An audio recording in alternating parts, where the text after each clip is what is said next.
Hi everybody, this is Justin Elliott with Elliott's Estate Sales, and today I have another bizarre stories of an estate liquidator for you. This particular episode takes place in Moore, Oklahoma. And if you've never heard of my services, if you've never heard of me before, you've never heard of this series before, this is a series that I tell all. I tell what happens in the behind the scenes of an emotional time in people's lives, which could be an estate liquidation, it could be a closing of one's home, it could be a closing of one's businesses. In this series, I will talk about the emotional roller coaster that clients may take me through, breach of contracts, people cussing me out, whether it be someone that is a shopper that's coming to a liquidation I have, or it is someone that is liquidating their stuff and they are unhappy because I was unable to meet their expectations for whatever reason. So if that sounds like fun to you, be sure and subscribe, hit the like button, and I appreciate you watching. Okay, so let's get started about this story and more. And if you're familiar with Oklahoma, whether you live in Oklahoma or whether you live around the world, Oklahoma is known for its tornadoes. The weather can change in a day. You could have snow in the morning, you could be 60 degrees in the afternoon, and we could be raining in the evening. And that all can transpire within a 12 to 24 hour period. That is how Oklahoma weather is. It's always been like that. I'm a 5th generation Oklahoman, and you never know what the weather is going to do. It was a wonderful couple. And they both had lived in this house. Their house had been destroyed. They had been together for a long period of time. It was a wonderful lesbian couple. And we met together. I thought that they were going to be really, really sweet. They were very nice to me. I thought since we were both a part of the LGBTQ and I thought we were supposed to be in that same community. I felt that they would be really honest and nice and understanding with me, and they would understand that I had a lot to do and be able to understand how much I needed their help in a certain performance in our contract. And so this is the story of two lesbians gone wild. About the sale. Wonderful ladies called me. They explained that they were moving, and they were moving, I want to say either out of state or they were downsizing altogether. You see, they had lived in their house for many, many years, and I want to say it was like 10, 15 years that they had been together. They didn't have any children that lived with them, and it was just the two ladies. They had 2 cars, 2 motorcycles, pretty much everything in their entire home was from after the tornado. Their home was destroyed by a tornado. And when the insurance money came, they not only, rebuilt their house, they rebuilt their house, in my opinion, the cheapest the way that they could to be able to make money when they resold. So, you walked into the house and it was probably built a little bit cheaper than it originally would have been. The area probably would have been like early 70s, 80s, and it was destroyed, I want to say, in the May 3rd tornado here in Oklahoma. It was destroyed. They had lived there for about 5 or 6 years after the tornado. The house was immaculate. I don't think they had any pets. If they did, it was like a little small pet, maybe a chihuahua, something like that.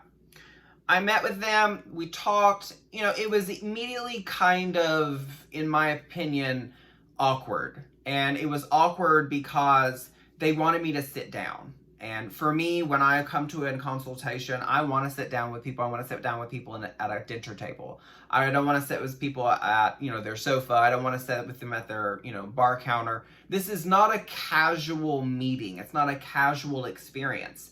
When I meet with someone, when we sign contract with each other, we are now business partners. And so I want a certain level of seriousness. I want you to be able to hear me, and I want you to be able to read what it is I'm speaking about. So I asked them to sit at their table. They wanted to sit at their sofa. And so I wanted to make sure, again, we're all on the same page. A happy customer and an unsatisfied customer can be avoided if they understand the contract and they listen to me. Because I can't tell you how many people that I go through the consultation and go through the contract, and then, they start having feelings. Well, you should have done this and I should have done that, and I can't believe this didn't happen. And everyone likes to use the excuse of, this is my first time doing this. And so I hear it on the phone, I hear it in person. This is my first time doing this. And so for me, it is a way out for them to exclude and ignore what they agreed to in the contract.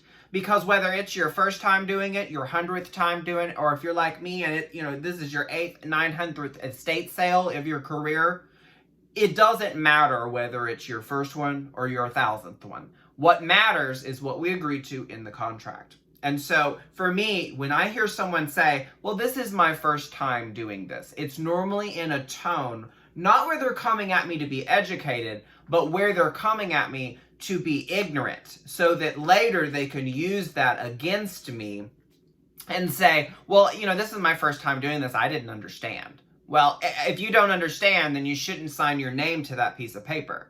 So if you've watched 1, 2, or 3 episodes of this particular series and the other ones that I did last season, you will realize that majority of the problems come from folks that read a contract and they could either care less or they don't understand what they signed. And they're too afraid to say, I signed my name to a piece of paper that I didn't understand. Let me go and continue with the story. I thought it's very important for us to establish the little bit of the background of us meeting, because when we met, the first thing they wanted to do, now they wanted to drink. For me, I'm not really a drinker. I don't drink in public. I don't like to drink with people that I don't know, because you never know what's going to happen when people start drinking.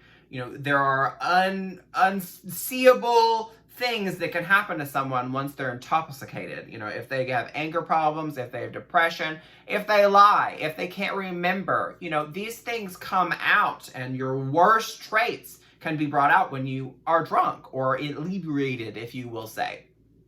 So she wanted to drink. They wanted to drink. I didn't drink. I took a beer, didn't drink it. I think I maybe took a couple swigs of it. Well, in the middle of the consultation, it's like, well, why aren't you drinking? And it's like, well, I'm not drinking because, for one, I'm supposed to be professional. And for two, I'm having a serious discussion with you guys about liquidating everything that you have. So where it may be comfortable for you to drink, you're still going to have to sign this contract. And so I would prefer that you keep a clear mind. I don't think I told that to them. We went through the contract. I explained my service and everything that I could offer.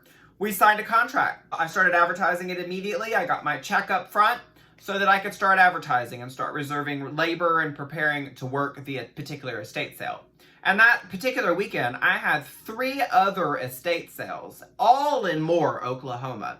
Because at the particular time, Moore was really, really hot in selling things. And so realtors and investors and homeowners were all trying to sell at the same time.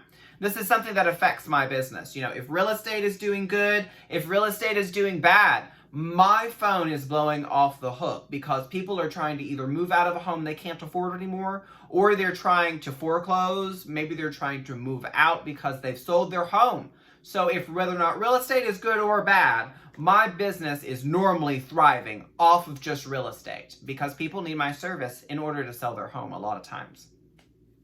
So we got to the home with the lesbians, and they had a very nice house. It was about a 1,500, maybe 1,800 square foot house. And you walked in, it was open floor space. The kitchen was over to the right, and the living room was, when you first walked in, there was a couple bedrooms, and then there was a giant upstairs portion of the house. And the upstairs portion of the house really wasn't a bedroom, I'm sorry, because it didn't have a bathroom. It was more of just a loft. So we're talking 2-bedroom, 1,800 square foot place, built kind of for perfect if you wanted to, have people over for drinks, because it had a very large area for a living room and kitchen and dining area combo. So I loved the house. I wanted to sell the house if I could. I don't think we negotiated a contract for me to buy the house. A lot of times what I will do is I will either buy the house, close on the house, and then I will resell it after I have fixed it up. Or I will resell it to a wholesaler or someone that wants to put more money into a house to increase its value to sell it. And this particular situation, I think they had a contract on the house already.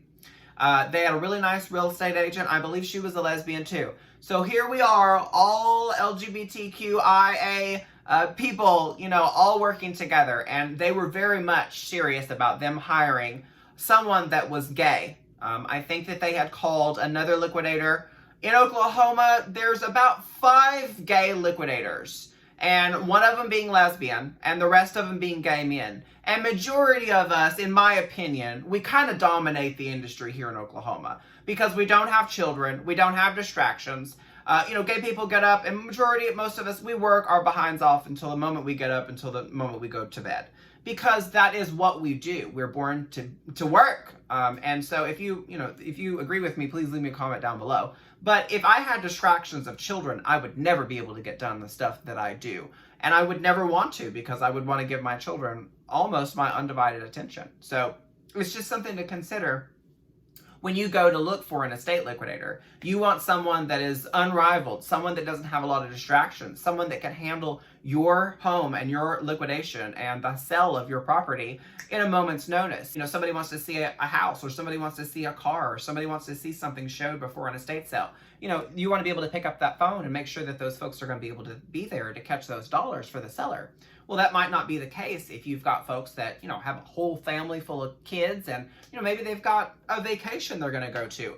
These are things that you need to consider when you're hiring an estate liquidator. Okay, so we did the estate sale. I had 2 of my best people there. Again, we had 3 estate sales that weekend. So instead of me just being there, I was traveling throughout the entire estate sales, because they were all in Moore, and they were all within a mile or 2 of each other. So we were liquidating all of these houses. I had a staff of 8 people monitoring all of these locations. They were all modest houses, probably less than 2,000 square foot. And these ladies started to get upset. And they started to get upset because once I priced their stuff and advertised their stuff, when you meet with someone in their home, you don't want to be disrespectful. When you go into people's houses, you don't want to look at their stuff, and, you feel their fabrics, and you look at their leather, and you start to find out that, people's stuff can look pretty, but it's just cheap crap. And we all know what we're talking about here. And if you don't understand what I'm talking about here, you're probably ordering your furniture from Amazon, and you might think that's really good furniture. And it is. It's really good, fast option for you to be able to furnish your home. But there's a way different chair between a couple $1,000 office chair and the office chair that I'm sitting in. This is pleather. This chair, just this chair alone, would probably be a $1,500 chair if it was real leather. Real, authentic leather. But it's pleather. This thing costs $300, I believe, on Amazon. So just to use it as an example, but you would never know that because you can't see it in person. You can't touch it. The same thing goes with someone's home. When I meet with people, especially if it is the actual person's stuff and not the deceased stuff, I don't really go into things as much as I possibly could and, tell them that their accumulated American Fostoria is all fake. An American Fostoria is a particular glassware that majority of them are not made by 2 pieces and pressed together. They're one piece, and you can tell by a line in the bottom and on the sides of each piece. You can also tell by holding them up in the light because they're crystal. It is crystal glass. But there were plenty of them made that were fake, that were just glass and pressed together, because it's an easier process than actually doing American Fostoria the way that it should be. And these are the things that I ran into with the lesbian couple, was that, they were very frugal. They liked nice looking things, but they didn't buy things that were going to last 10, 20, 30 years. Perhaps, say, like a Natutsi sofa. I sell Natutsi sofas all the time from the early 90s. And it's because Natutsi made really, really great stuff. The trimming was good, the leather was good, the quality was good, the framing was good.